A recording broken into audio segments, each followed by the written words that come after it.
अरण्य पंडित श्री राजेंद्र जी, जबलपुर, 14/4/2020 दोपहर। बहन श्री के वचनामृत।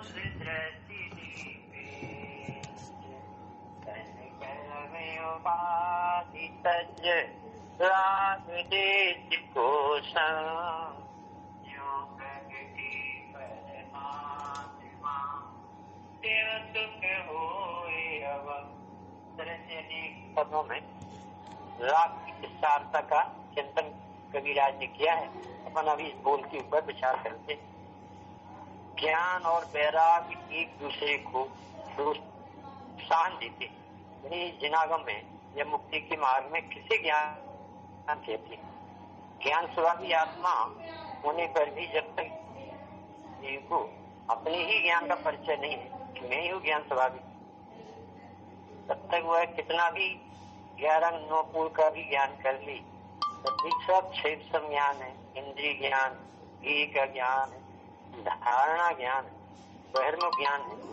ऐसे ज्ञान से आत्माराधना और आत्मसिद्धि नहीं। आत्मज्ञान ही ज्ञान है, शेष सभी अज्ञान आत्म शांति का मूल है, वीतराग विज्ञान।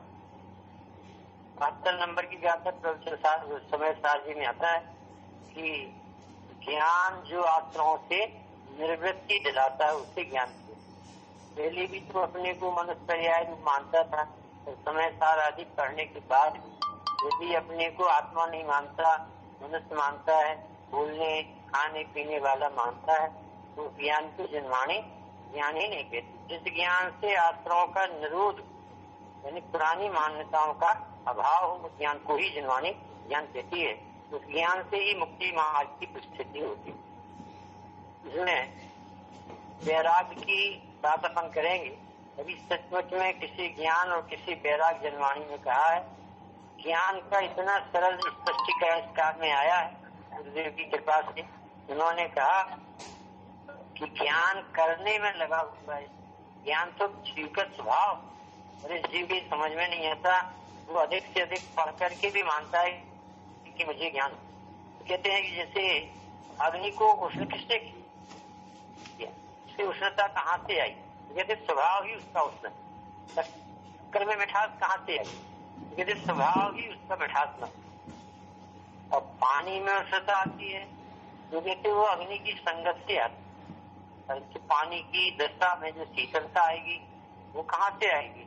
वो बाहर से नहीं आती, स्वभाव है। स्वभाव शीतल है, ऊपर की संगत छोड़ती स्वभाव का अवलंबन यानी पानी स्वभाव से शीतल दशा को प्राप्त हो जाती। इसी तरह से आत्मा ज्ञान वही है। आत्मा ज्ञानम प्रियम ज्ञानम ज्ञानादन्यति करोति के।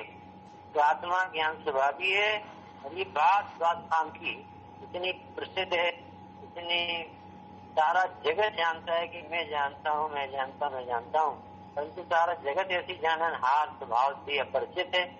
और आचार्य देव की करुणाएं बार बार कहते हैं अपने को जानो। तो कुतर करता है कि इतना भी हम नहीं जानते कि अपने को नहीं जानता। भाई तुझे ये सब शास्त्र से भी पढ़ करके भी जान लेने पर उस असाधारण स्वभाव का परिचय नहीं हुआ है। तो जीव के चित्त में आए प्रश्न उठे कि मैं अपने को कैसे जानूं, तो ये उसकी ज्ञात ही उसको अंतर्मुख ज्ञान प्रकट कराएगी। और इसमें वैराग का बहुत बड़ा जोड़ा है। यदि जीव का चित्त विषयों में आसक्त होगा तो कितना भी बड़ा पंडित हो जाए, उसको आचार्य पद्म ब्रह्मधारी देव ने कहा कि भाई तुझे यदि कंचन कामनी का प्रेम है तो मेरे वचनों से तुझे कुछ भी लाभ होने वाला। सबसे पहले उसे संयोग प्रति प्रीति है, अनादिकाल से चली आ रही। उसमें ढिलास आती है, कह रही अब इच्छा नहीं रखता है संसार में, तो देहादि के प्रति विचार करता है कि सब नश्वर है, टूट जाने वाला। और ये राग द्वेष मोह भी बदलते परिणामों के प्रति भी उससे विचार चलने लगते हैं। सुबह कैसे, मंदिर में कैसे, घर में कैसे। और आराधक भावों की तरफ से विचार करता है जी, करीब भी तो अभी आए के अलावा कोई वस्तु होना चाहिए जो अनादि से थी। जैसा खोजी जीव अपने को ज्ञान स्वभाव देख लेता है और अनादिकाल से इतने ही जीव की लालसा यानी कभी अभिलाषा ही नहीं जगी कि मैं अपने को जानूं। और अपने जानने के प्रति जब कल आया था कि लगनी ही नहीं होगी इससे आत्मा जानने की, तो अपने आत्मा को जानने के लिए इसका बीज नहीं उछलेगा। और जब बीज नहीं उछलेगा तो ये सरल काम भी बहुत कठिन हो जाएगा। अब वैराग्य के बारे में विचार करें कि हमने स्त्री पुत्रादि परिवार को छोड़ करके वैराग माना, कसाई की मंदता को वैराग माना। यहाँ जनवाणी कहती है कि जो आत्मा का आनंद आता है, उस आनंद के सामने विषयों का रस टूट जाता है, उसके जिनेंद्र देव ने वैराग कहा। भरत चक्रवर्ती जब दीक्षा लेने जाते तो कहते, हे रानियों, मैं तुम्हारे कारण से संसार में परिवार में नहीं रुका, मैं अपनी कमजोरी से घर में रुका था। और अब मैं जा रहा हूँ तो तुमसे द्वेष करके नहीं जा रहा हूँ, अभी मेरा आत्मा खींच रहा है, बुला रहा है। इस तरह से वो प्राचीनता से शिक्षा लेने के लिए निकलते हैं और अस्थि पूर्वक नास्ती होती है। यानी आत्मा का रस बढ़ता है, वहाँ विषयों की सावधानी का रस छूटता है। और ये जीव को अनादिकाल से चैतन्य का रस आया नहीं है। वैराग तो आता है, परंतु उसे जनवाणी स्मशानी वैराग तथा कथित वैराग या प्रतिकूलता से न सहन होने से जो फटता है उससे प्रासंगिक वैराग। सचमुच में वैराग यानी यहाँ सुख ही भाषित ना हो, अनुकूलताएं तो हो, विषयों की प्राप्ति तो हो, सुविधाएं तो सहज प्राप्त, परंतु उनमें सुख नहीं है, व्याकुलता नहीं, शांति और इस तरह से विरक्त चित्त यानी विषयों में सुख बुद्धि का हट जाना चित्त का, उनसे उदासीन हो जाना। राजों के वैराग के लिए तो लिखा है, वो सहज वैराग रूपी महल के शिखर के उठामणि है। परंतु छोटे गुणस्थान वर्ती का भी वैराग की भाषा बनारसी दास जी ने कही कि चक्रवर्ती की संपदा इंद्र सारी के भोग काग विषम गिनत है, सम्यक दृष्टि है। सम्यक दृष्टि जीवों के बारे में श्रद्धा का इतना बड़ा बल बताया बनारसी दास जी ने। इतनी बड़ी विभूति 6 खंड का वैभव, 700 हीरे की खदान 96,000 रानियां, उनके बीच में दांत के बीच में जैसे जीव अछूती रहती है, न्यारी रहती, रूखी रहती है, इसी तरह से इतने बड़े वैभव के बीच में इसकी दृष्टि बदल जाती है, उस व्यक्ति को कहीं सुख भाषित नहीं होता। काग बीट के समान लिखा उसके भोगों। श्रीमद राजचंद्र जी ने तो चक्रवर्ती की पटरानियों के भोगों को सुवर्णी के भोग में और चक्रवर्ती की पटरानी के भोगों में कोई अंतर नहीं, इतनी बड़ी बात है। लेकिन ना ये संसार में जब इसे कहीं सुख भाषित नहीं होता तब तो उसका चित्त बहिर्मुखता से हटता है, और जब से आत्मा का आनंद आता है तब सचमुच में वैराग आता है। क्योंकि इसके पहले जो वैराग आता है वो कसाई की मंदता से आता है। गोपाल दास जी बरैया हुई, अत्यंत विरक्त थी, उनकी पत्नी उनसे चिलम भरवाती थी, और लोग कहते थे, पंडित जी आप सबको तो सिखाते हो, अपनी पत्नी को क्यों नहीं सिखाते? तो बोलते थे कि भाई वो हमारी गुरु है, गुरु को सीख नहीं दी जाती। पंडित साहब उनकी पत्नी क्यों मिली? तो बोलते थे क्या तकलीफ है, हम जिनवाणी पढ़ते हैं, मंदिर आते हैं तो वैराग जगाने के लिए आते हैं, और हमें उससे वैराग का पोषण होता है। वो हमारी परीक्षाएं लेती रहती है, मंथली टेस्ट, वीकली टेस्ट जैसे, इसलिए तो हमारी परीक्षा में हम उत्तीर्ण हैं। हमारे लिए तो नित्य वैराग जाने दिखते। कभी विचार करते कि CCTV मोबाइल में जो अपन अपना अपराध नोट हो जाता है उसे तो अपन डिलीट कर सकते, परंतु जो कर्म बन गए हैं उनका फल आएगा, उसे हम कैसे डिलीट करें? हम संसार के बारे में विचार करते हैं तो वैराग ही वैराग की कितने बिंदु, कहाँ तो छोटे काल में वज्रधन चक्रवर्ती जैसे व्यक्ति हुए और वो अपने पुत्रों को राज्य सौंपने तैयार या 6 महीने छोटे से बच्चे को सारा अलग करके गए और अपनी दिनेश्वरी छदा। और यह कहाँ कसाई की और मोह की तीव्रता में, कहाँ इसने बड़े श्री कृष्ण जैसे पवित्र जी जो भविष्य में तीर्थंकर हो, इतने पवित्र नेमीश्वर के साथ कपट कर रहे, पशुओं को घिरा रहे हैं कि मेरा राज्य न छीन जाए। अभी गुना की खबर आई संसार की विचित्रता के नाम से। 25 गायों को या बैलों को एक व्यक्ति ट्रक में भर के ले जा रहा था, बॉम्बे कसाई था, और 25 बैल उसमें गस के खड़े किए थे जिससे वो हिले ना और गिरे ना और बैठे ना, और इनको प्यास और भूख भी न सताए। ऐसी दुखी रहे तब वो भूख और प्यास भूलेंगे तो उनकी आंखों में मिर्ची भरी है, जिससे वो रोते रहेंगे, उसका दुख भीजन करेंगे, और ये 3 दिन में वो केला पहुंचेगा कसाई खाने, तब तक ये जिंदा भी नहीं। ऐसे ऐसे दुख इस जीव ने अनंतों बार भोगे हैं, और फिर ये सब भूल जाता है, तब कठोर पन्ना अपने जीवन में आ जाता है। यहाँ तो माता जी कहती है कि भाई तुझे महाभाग से जनवाणी मिली है, तो तुझे ज्ञान और वैराग बढ़ाने की चर्चा कर। ज्ञान यानी आत्मज्ञान और वैराग यानी संसार में कहीं सुख, और दोनों एक दूसरे के पूरक बदलाए। यदि बाहर से चित्त नहीं फटा होगा, सुख बुद्धि होगी, बाहर से दिखाई देता होगा, तो तेरा आत्मा में मन नहीं लगे। और यदि आत्मा अच्छा नहीं लगा, विरक्ति घर आ गई, तो कुछ दिन बाद वो वैराग भी तीव्र कसाय में बदल जाएगा और ये जीव आराधना से दूर हो जाएगा। यानी दृढ़लिंगी मुनि 5 इंद्रिय के विषयों को छोड़ता है, वन जंगल में रहता है, परिचय सहन करता है, तो भी जन्मानी उसे वैरागी नहीं।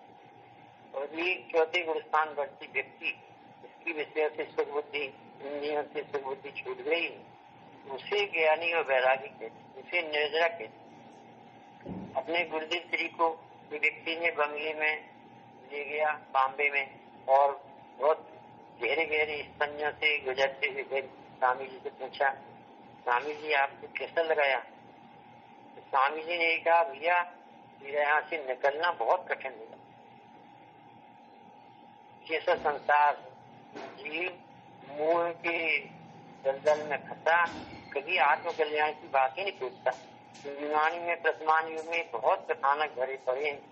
इस जीव ने दंडक वन में जैसे 500 मुनिराजों को घानी में पेश दिया, 700 मुनिराजों के प्रति कंपनाचार्य आदि के प्रति उत्तर की, कितने मुनियों को जला दिया, कितने मुनियों को घानी में पेश दिया, और उनमें कभी अपन मुनि भी थे घानी में पिल गए, और कभी अपन घानी में पीने वाले भी बने।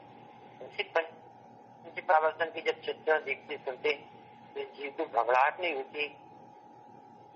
ऐसी वर्तमान की जरा सी कोरोना रोग का तो विचार आता है तो मुझे ना हो जाए, तो जब ठीक हो जाए, पर ऐसा नहीं लगता कि मिथ्यात्व के कारण से जीव जो ममत्व चल रहा है, दुख तो सारा उसका है।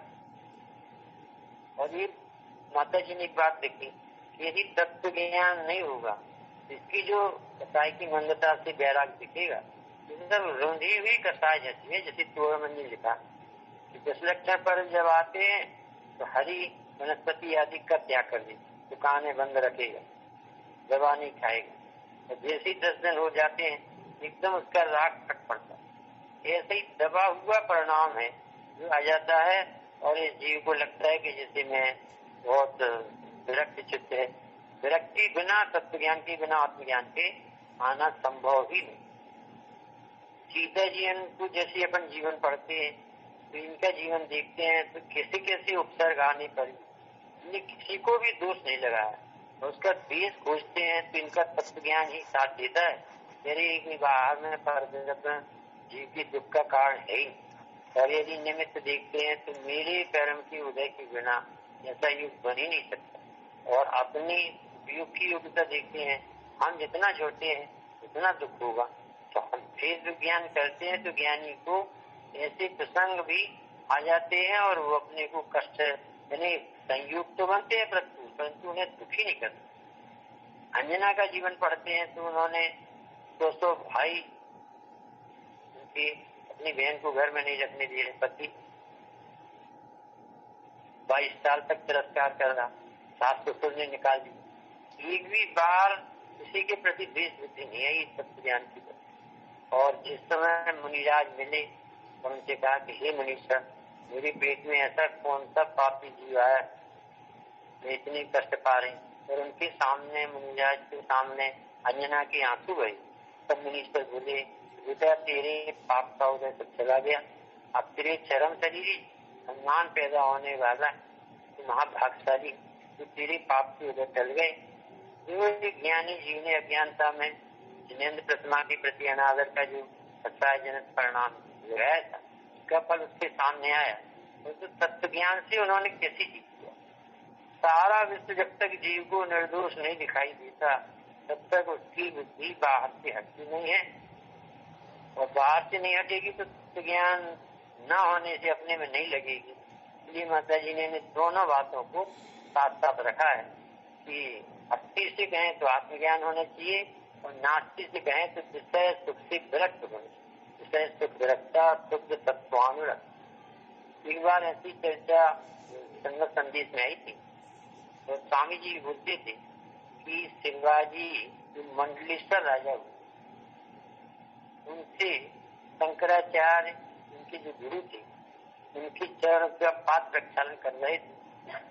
उन्हें पाद प्रक्षालन करते समय शिवाजी ने पूछा, प्रभु गुरु जी आप एक प्रश्न का उत्तर दो, मैं सैकड़ों राजाओं का राजा आपके चरणों को धो रहा हूँ, तो आपको अच्छा लग रहा है कि एक अजैन साधु जो जैन तत्व के दूर जो बोलता है, राजन जब हम कोई समस्या स्वाध्याय करते करते ऐसे चिंतन में आ जाते हैं और उसका हल नहीं निकलता, क्योंकि कोई 8 वर्ष का बालक भी बात को समाधान देता है, तो जितना आनंद हमें उस समय आता है, ऐसा आनंद राजा महाराजाओं की द्वारा सेवा कराए जाने पर भी। वैराग्य के बिना ये ज्ञान सफल नहीं होगा, और ज्ञान के बिना ये वैराग्य टिकेगा। हृदय विरक्त हो विषयों से तो फिर आत्मा के प्रति लगे, और आत्मा के प्रति लगे तो इस विरक्ति को विराम, इसकी सार्थकता। यदि कोई गुटखा खाने वाला व्यक्ति हो और उसे गुलाब जामुन का स्वाद पूछा जाए तो नहीं आ सकता। इसी प्रकार से कोई विषयासक्त पुरुष हो, धन दान में आसक्त हो, और उसे आत्मा की बहुत बड़ी बड़ी बातें बताई जाती है, याद जोगे से मिल गई, उसे सुनने पर तो अच्छा लगता है, परंतु उसका जीवन में कभी आत्मानुभव नहीं होता, क्योंकि उसकी मोह में जैसे गुटखा वाली को स्वाद नहीं आएगा। इसी तरह से धन में विशेष लगाव प्रीति वाले को ये चैतन्य ज्ञान धन की बात नहीं घटी। सारे काम निपटा कर मंदिर जाता है, ऐसे व्यक्ति को कैसे विरक्त कर, सब काम छोड़कर मंदिर जी जाने का भाव हो, तब तो लगे कि इसे आत्म कल्याण की आवश्यकता है। जैसे चित्त देवरानी का जेठानी का गुरुदेव बताते थे कि जब दोनों का चित्त फट जाता है तब वो न्यासपन और अलग अलग होती है। इसी तरह से जब तक जीव के चित्त में प्रारंभिक विचारों में ही विषयों से लगाव ढीला नहीं पड़ेगा, तो वो विशुद्धि लब्धि हुई बिना ही विष्णु लब्धि के लाभ को प्राप्त नहीं होगा। तो विष्णु लब्धि नहीं होगी तो वो आत्मज्ञान को भी प्राप्त नहीं। इस तरह से उसके दोनों लेटर अपने जो लिखे हैं माता जी ने, ज्ञान और वैराग्य किसी को प्रोत्साहन देते, यानी बाहर से चित्त हटना और आत्मज्ञान में आनंद आना। आनंद जो आत्मा का अपनापन है और आनंद आता है वो आत्मा में खींचता है, और बाहर से विषयों में सुख दिखाई नहीं देता, काम नहीं दिखाई देती, अपनापन दिखाई नहीं देता, तो चित्त उसका बाहर जाने से विराम पाता है।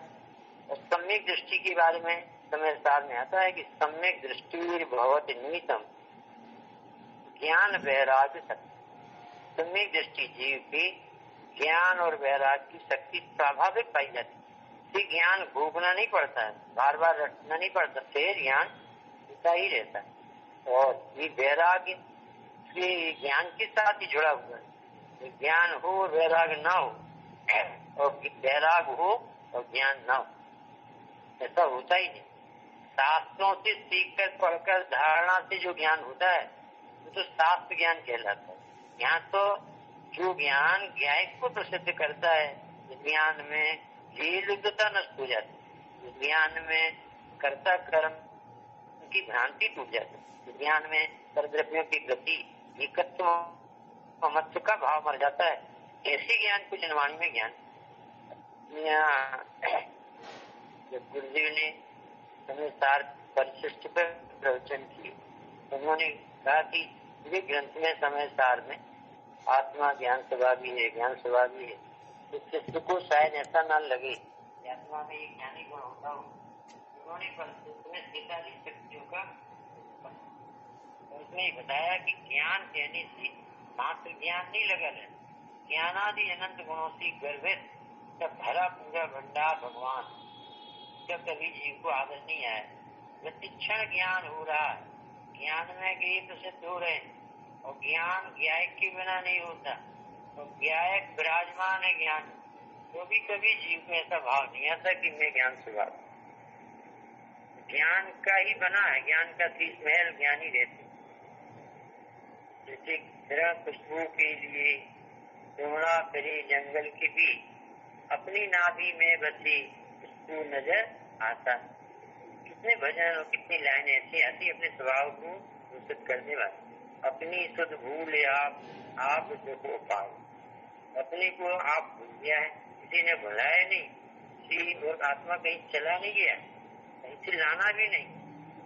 मूलधालय में पड़ा हुआ व्यक्ति रात भर तड़पता रहता है, और दवाई भी है और बीमारी भी है और खाना भी है, परंतु ज्ञान न होने से वहां पर रह करके वो कष्ट को भुगता है।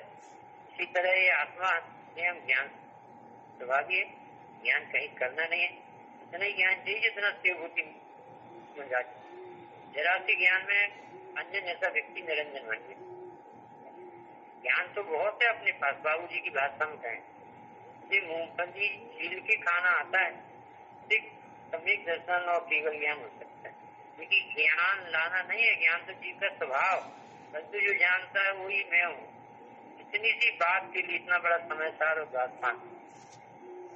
वो अस्पतालय में रहने पर भी औषधि का ज्ञान न होने से मरीज वहीं कष्ट पाता रहता है। इसी आचार्य भगवान कहते हैं कि आत्मा स्वयं ज्ञान स्वभावी होने वो ये मानता है जब तक उसे ज्ञान का ज्ञान नहीं है तब तक उसे नियम से अपना ज्ञान ये से ही भाषित।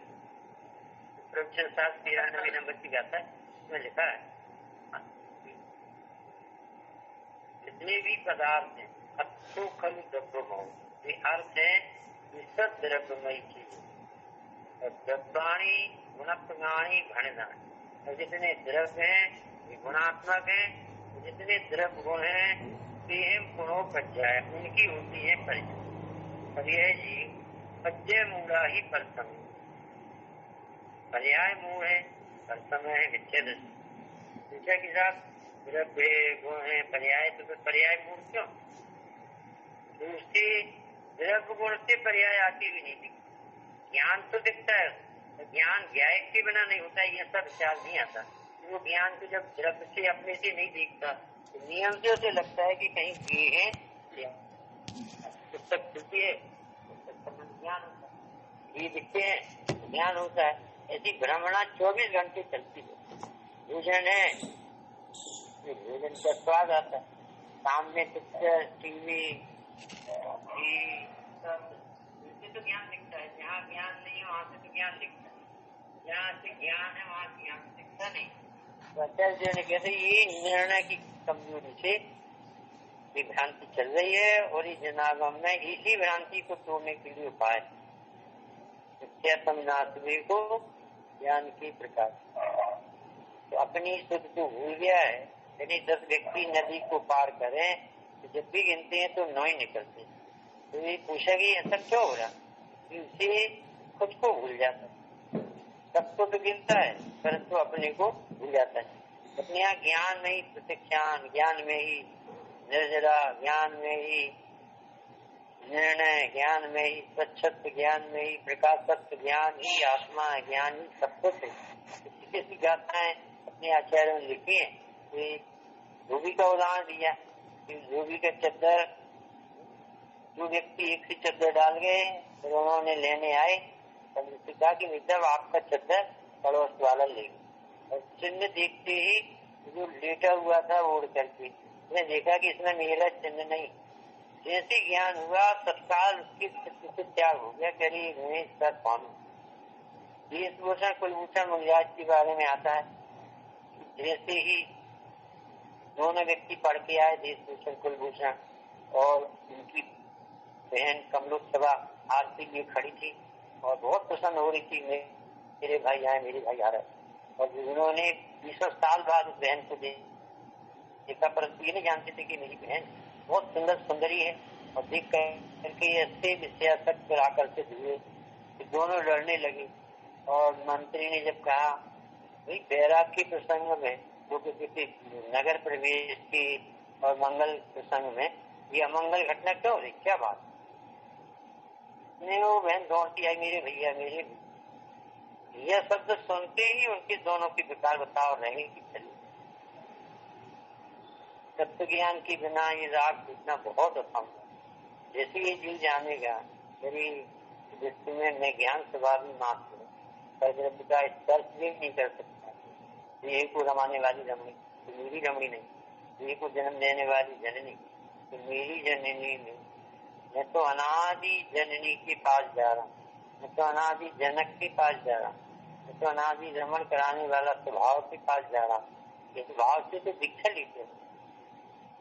जरा सा संग अज्ञानता का कितने भाव हो गए जीव को भटकती हुई, इतना नहीं जान पाया कि जो जान रहा वो जीव है तो यही है। यदि अपन बुद्धि प्रथमान्यु पढ़ते हैं, प्रज्ञान्यु पढ़ते, एक कथा प्रथमान्यु में ऐसी आई थी, गुरुदेव कहते थे अमर फल भरतरी राजा किसी व्यक्ति ने एक अमर फल दिया तो जो इसे खाता वो जीवन भर जवान स्वस्थ रहता है, निरोग रहता है। मुझे लगा कि मेरी पत्नी इसे खाएगी तो जीवन भर स्वस्थ रहेगी तो मुझे भोगों का साधन रहेगा। उसने वो अमर फल अपनी पत्नी को दिया। अब पत्नी ऐसा लगा कि मुझे सबसे अधिक प्रेम ऊंचवाल से, यदि ये स्वस्थ रहेगा, जिंदा रहेगा, निरोग रहेगा तो मुझे भोग का साधन बनेगा। उसने वो फल ऊंचवाल को दिया। ऊंचवाल को लगा कि मैं सबसे ज्यादा चाहता हूँ तो वेश्या को चाहता हूँ, ये वेश्या स्वस्थ रहेगी, सुंदर रहेगी तो मेरे भोगों में निमित्त बनेगी। और वेश्या को दिया वो फल जिसका सबसे ज्यादा उसकी चाहती थी राजा, उसने वो फल राजा को दिया। तो जैसे वो फल घर पर आया राजा के पास तो राजा बड़ा आश्चर्य पड़ गया, किसी यहाँ तक सब सारा रहस्य पता चला। हम समझते हैं कि कोई हमें पसंद करता है और वह जगत में किसी दूसरे को पसंद है, यानी किसी दूसरे से सुख की कामना जब तक रहेगी तब तक यह जीव कभी भी सुखी नहीं होगी। एक प्रश्न स्वामी जी करते थे, असल विष्णु मर्यादा में भी आया था, जिनवाणी कोई विद्वान पढ़ता हो और दूसरे पंडित और विद्वान वहां बैठे हो सुन रहे, और वो विद्वान पढ़ते सुनते हुए बोले ये तो हम सब जानते। ये बात अभी बड़े पंडित जी ने भी, हम सब जानते। तो बड़े पंडित जी बोले जिसने ऐसा कहा कि हम सब जानते तो, और उसे उस तत्व को सुनने पर अपूर्णता भाषित नहीं होती, तो ऐसा निर्णय ले लेना चाहिए कि ये व्यक्ति क्षेत्रम का धनी है, क्षेत्रमी पंडित है, इससे आराधना से मतलब। क्योंकि पंडित जी बोले कि कोई बालक भी पढ़े और तेरा वैभव बताए तो तुझे खुशी होती है। धन वही धन प्रतिदिन इकट्ठे करते हैं, दुकान चलाते, धंधा पैसा लाते, उसमें कभी नहीं कहता कि वही तो पैसा, भोजन भी वही मिलती है तो कभी नहीं कहता वही तो हम सब जानते थे। पत्नी पुत्र परिवार वही तो है जहाँ का था, उनमें इसे कभी उदासीनता नहीं आती, इसके प्रति निरंतर ताजगी बनी रहती है, अच्छा भोजन लगता है क्योंकि भूख। और ये स्वाध्याय की बातें यदि कोई कहता है तो नहीं रुचती है, पर ऐसा अच्छा लगाता है कि हम सब जानते हैं। इसका अर्थ ये है कि उसी क्षेत्र में एकत्र हो गया है, उसी किसी ज्ञान की न्याय को प्रसिद्ध करने में रस लेना था और बहुत खुश होना था कि अरे ये तो मेरी बात, बहुत अच्छी बात। ऐसा अभूतपूर्व अपूर्व परिणाम ना आए और ऐसा कहे कि हम सब जानते हैं, समझना उसी दिमाग में जीवों की मिठास भर गई है, शीतम बढ़ाने की बात चल रही है। और ऐसा जीव कितना भी पढ़ ली तो कहते हैं कि ये शीतम ज्ञान ही नहीं कहते। ये दो बातें आई, एक तो रुझि कसाय और एक शुष्क ज्ञान। शुष्क ज्ञान क्या है कि जिस ज्ञान में अपने कष्ट मिटाने की ताकत ना हो, ये लुब्धता न छूटे, कर्ता कर्म का भ्रांति वाला परिणाम न छूटे, समझ लेना वो आत्मज्ञान नहीं है, वो शास्त्र ज्ञान है। और जिस कसाई की मंदता में वैराग दिखे, अरे हमें सब संसार असार दिख रहा है, ये असार तो दिखा, सार दिखा कि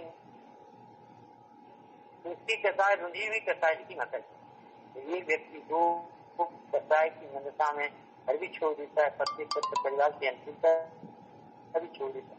अपन ने सुना है 4,000 राजा दीक्षित हो गए थे, परंतु उस समय एक व्यक्ति के प्रेम में, समझ लो आदर में, उन्होंने दीक्षा ले ली थी और बाद में वो परिणाम ठहरा नहीं और वो सब जीव अपलट हुए और उन्होंने फिर देश को भी छोड़ दिया और कष्ट पाया। इसलिए माता जी ने सावधान की, वो ज्ञान रूखा नहीं होना चाहिए, रुंझी भी कसाई नहीं होगी। रूखा ज्ञान यानी ज्ञान में सरसता आना चाहिए। हो मुझे तो इन बातों की डरी भगवान नहीं जानता हूँ, ये ज्ञान मेरा स्वभाव, मतलब रस पूर्वक उस आत्मा को जाने, जिस ज्ञान में बोझ उतर जाए, सब भार उतर जाए, विषयों की प्रतिबद्धता छूट जाए, मुझे ज्ञान होता है, भ्रांति निकल जाए, कर्ता कर्म का बोझ निकल जाए, शांत से जीवन जीने लगे। ऐसा ज्ञान तो ज्ञान है। और जिस ज्ञान में ज्ञान तो बढ़ता जाए, जीवन तो बढ़ती जाए और निराकुलता ना है, ऐसी ज्ञान को ज्ञान। अभी बड़े पंडित जी ने कहा कि तुझे दूसरों को उपदेश देने के भाव तो आ गए, मुझे अपने जीवन को प्रभावित करना था और बाद में बचे हुए ज्ञान से जगत जान भी समझ ले तो बताना था। तो आज ये गिरिराज अपन को मिलना कठिन हो गया, स्वामी जी चले गए, अपन को गद्दी पर बैठना पड़ा है। परंतु स्वामी जी कहते थे, भाई इतना बड़ा गिरधर देव का पद है, इसमें बहुत विरक्ति आने की बात भगवंतों की हमारी जी ने आत्मानुशासन से कहा कि भाई ये ग्रंथ मैंने लिखा है, मैं अपना नाम डालता हूँ, ये डालता हूँ, जो अच्छी बातें लगे वो हमारी गुरु, जो बातें तुम्हें लगेगी क्या क्यों सही नहीं है, गलत वही वो मेरी है, मुझे मेरे नाम से वो गलती दूर करने की कोशिश तो करना, पर मेरे गुरु को मैं दोष नहीं करता। जिसमें पढ़ा था, उसमें लिखा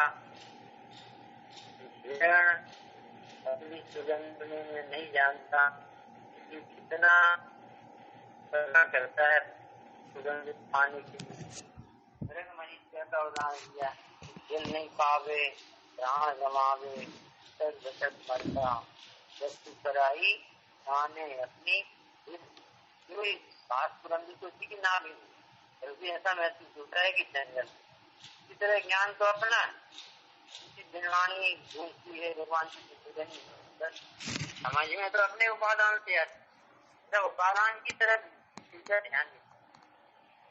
हिरण का उदाहरण या तूते का, नलनी में किसी ने बांधा नहीं, पकड़ा नहीं, फंसाया नहीं, मुझे दूसरा लगता है सब स्वभाव होने का है, कभी उड़ सकता है, तो ये मान लेता है कि नलनी ने मुझे हमने ज्ञान दीप का उदाहरण दिया कुत्ता का, इस कांच मंदिर में तो और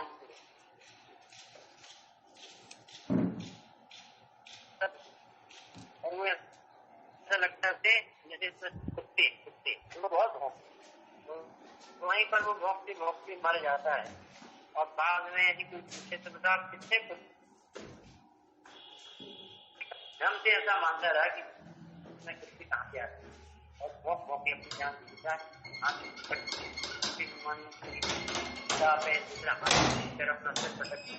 जाता है। ये भी जगत में बताए गए सब में एक बात राज पुरुष संतान सारे जीव अनादि से धर्म है। इसी की बात समझ में नहीं आ रही कि मैं कौन, और ये इसी समझने के लिए मन आती और इसी को भूल करके फिर समझ से अपने को देखने लगते हैं, शास्त्र से नापने लगते हैं, या ज्ञान की लीला करके दूसरों को बताने लगते हैं। ज्ञान से आत्मा प्रसिद्ध नहीं कर पाती, इसके लिए बहुत अच्छा ये ज्ञान दिला है। ज्ञान में सत्यता भी नहीं आना चाहिए और सच्चाई की मूल्यता में नहीं मान लेना चाहिए। मैं बहुत बड़ा साधक हूँ, किसी को बात में नहीं चाहता हूँ, घर का प्यार, तेरी प्रभाव इत्यादि से अनेक तरह से अपने को वहाँ से नापने लगता है। और माता जी कह रहे हैं कि वो व्यक्ति तो सहज आती, जब अपना आत्मा अच्छा लगता है, तो जब आत्म अनुभव आगे तो वो कछु नष्ट आगे उसको अपना भगवान आत्मा अच्छा लगने लगता है। आनंद जब भीतर से आएगा तो वो विषयों की तरफ मन को लगता है। अभी गर्मी है तो अपने ठंड के कपड़े क्यों लगते हैं, क्योंकि अब उनको नहीं इसमें सुख नहीं पाते। एक लड़की की जो शादी होती है, वो पति की सुख की प्राप्ति के लिए पूरा परिवार समर्पण करता है। सबसे व्यामोह देवी, मम्मी पापा जिसने जन्म दिया, पाला भाई विवाह सहेली सबका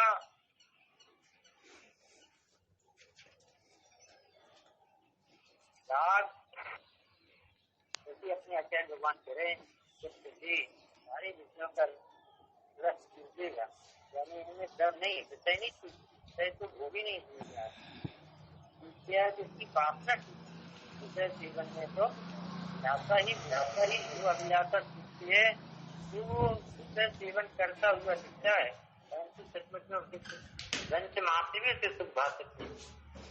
अभी युगल जी का एक बहुत अच्छा प्रवचन में आश्रत उसकी भूल के संबंध में आश्रत अधिकार के बारे में बहुत अच्छा उदाहरण आया। ये व्यक्ति ने जनेश्वरी दीक्षा धारण की, मित्र परिवार पत्नी सबको छोड़ करके और वन जंगल में बैठे। उनकी पत्नी जो परिवार में भद्र व्यक्ति आया जो अभी विशेष जानकारी नहीं थी, उसने पूछा बहन जी आपका पति कहाँ? कुछ नहीं बोली। आपके ये कौन? तो बेटे। तो पति नहीं है तो आप विधवा हुई? तो कुछ नहीं बोली। तो फिर ये पति नहीं है तो ये पुत्र कैसे हो गए, किसके? तो कुछ नहीं बोली।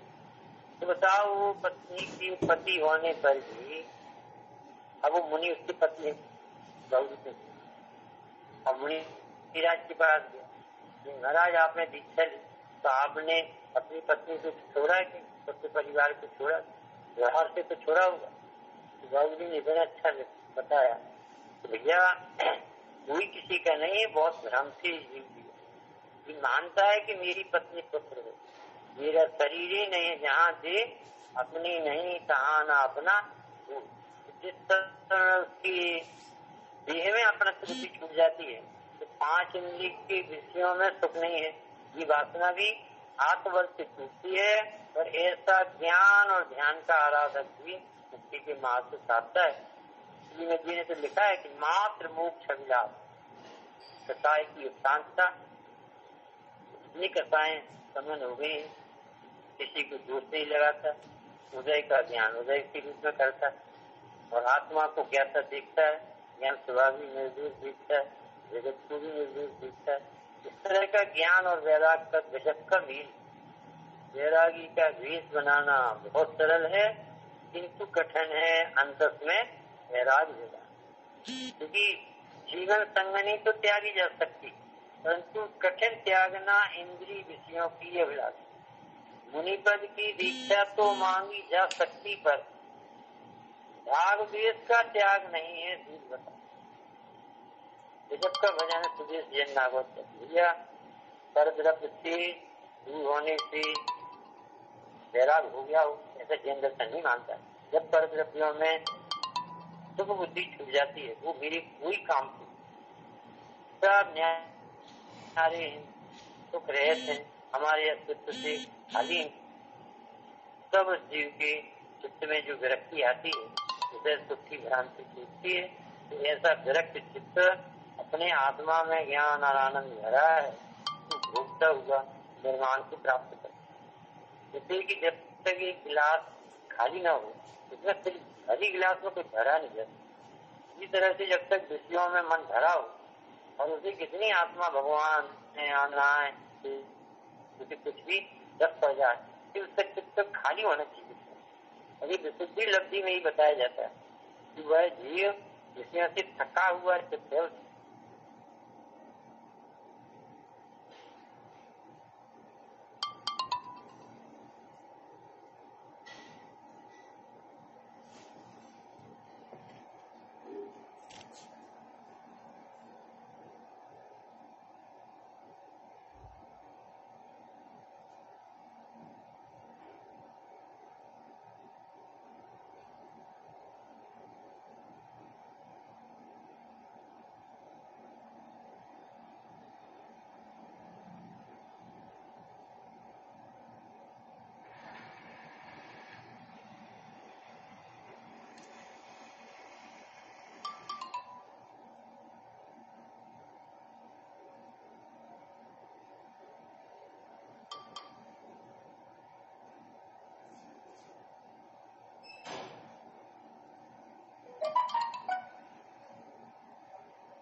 पंडित राजा कुमार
स्वाधीनता का मार्ग तू निर्ग्रंथ आराधना का मार्ग स्वाधीन मार्ग स्वाधीनता पर से नहीं सोते सदा आती निज में ही दृढ़ परिणति स्वाधीन हो जाती सोचते निज में हो स्वाधीन है वही इच्छाओं के बस भरती होगा वही जो भोगों का है दास वह सब जग का दास है जो भोगों से उदास प्रभुता उसके पास है भोगों से सुख की कल्पना संसार मार्ग है स्वाधीनता का मार्ग तो संत मार्ग है प्रभु गीत रागी कायो स्वाधीन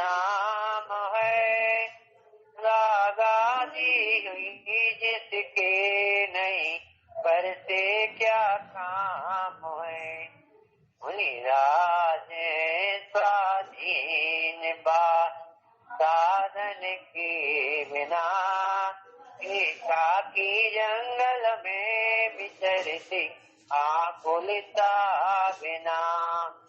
देखो सुरक्षा का नहीं विवा साधन, फिर भी निर्भर कर करे उदात में आराधन। अस्त्रों शस्त्रों का संग्रह तो का ही मार्ग है, दीनता का मार्ग तो निर्गत मार्ग है। धन के बिना निर्धन अरे आदि शादी के, तृष्णा के वशवर्ती धनवान भी दुखी दिखे। भोगों के पाने के लिए मूर्ख रहे रूठा, पर भोगों को पाप गरीबी कौन रखते है वो। जो जो भोगे त्यों तृष्णाई पड़ती है भाई, अग्नि की ईंधन से तृप्ति किसने है, वृत्ति का ही मार्ग भविहीन मार्ग है। स्वाधीनता का मार्ग तो मार्ग है। गोरख धंधे की एक कड़ी को हाथ लगावे, फिर सुलझाना मुश्किल उलझता चक्र ही जावे। जो ही समस्याएं अनंत जीवन थोड़ा, सुलझाने की आकुलता में जीवन होवे पूरा। संक्लेश से मर कर हरि दुर्गति ही पाता है। आराधना व्यर्थ जाता है, मुक्ति का मार्ग तो हरे अंतर का मार्ग है। स्वाधीनता का मार्ग तो निर्गुण है। जैसे बातों के वृक्षों से छाया नहीं मिलती, स्त्री पुत्रादिक से सुख की क्यों कल्पना झूठी।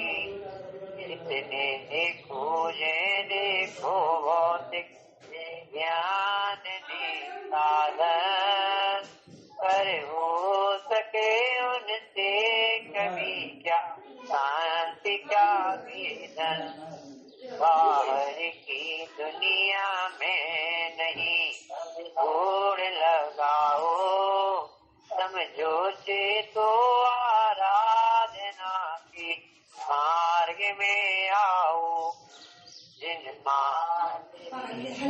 ज्ञान का सत्यार्थ मार्ग है, स्वाधीनता का मार्ग तो निर्गत मार्ग है। आत्म निराशा अंत में बाहर से मिलेगी, पछताने पर भी यह घड़ी नहीं हाथ लगेगी। मृत्युदय भी क्षण भंगुर है, लख कर जाओ। उदय की प्रतिकूलताओं देना घबरा, दुनिया की बातों में आकर नहीं नित्य तत्वों के अभ्यास में ही मन को लगाना, नहीं विवाद काय हो, निर्णय का मार्ग है, दीनता का मार्ग तो निर्ग्रंथ मार्ग, धैर्य ही अवलंबन और दृढ़ताय, संयोग तो कोई नहीं विश्वास के लायक, खुद ही विचारो सत असत का ज्ञान तुम करो, है सर्व समाधान करता ज्ञान ही यहो, वह रोग की औषधि अरे भी मात्र है, से आत्मज्ञानी ही सहज मुक्ति का पात्र है, जितेंद्रियता का मार्ग ही का मार्ग है, दीनता का मार्ग तो पहले गए शिव जो मुझे आदर बनाना, तेजे चिंता के नाम पर गए ना जो उठाना, ध्रुव पर्ण नहीं ध्रुव दृष्टि, आधेय तुम जानो, निर्वांचकता सम्यक्ति साधक का सुगुण मानो, शिवराज का प्रधान ज्ञान आचरण करना, इस मार्ग से ही एक दिन भव सिंधु तरना, सतनात्रय मार्ग ही यहो मार्ग है, दीनता का मार्ग तो मार्ग है, करके विराजन संयम का यति दो होगे, संयम का साधन करके आनंद लोगी, का अवसर मिला है,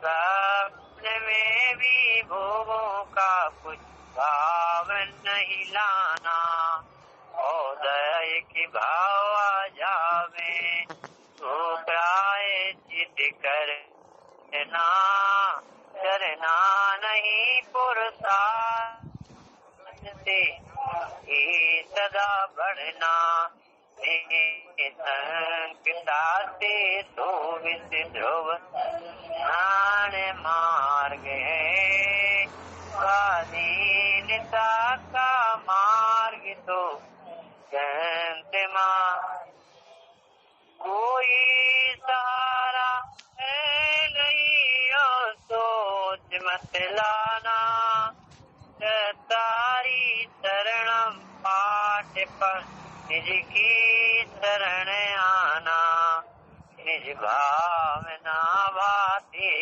हुए ताकि बढ़ाओ, वत सुंदर एक की भावना भाव, को हो एक शिव सुंदर प्रभु पंच भी देखो, एक हाथ के अंदर आत्मानुभव का मार्ग तो पद का मार्ग है, स्वाधीनता का मार्ग तो निर्गत मार्ग है, आराधना का मार्ग तो पंच परमेश्वरी भगवान की जय, आचार्य भगवान की जय।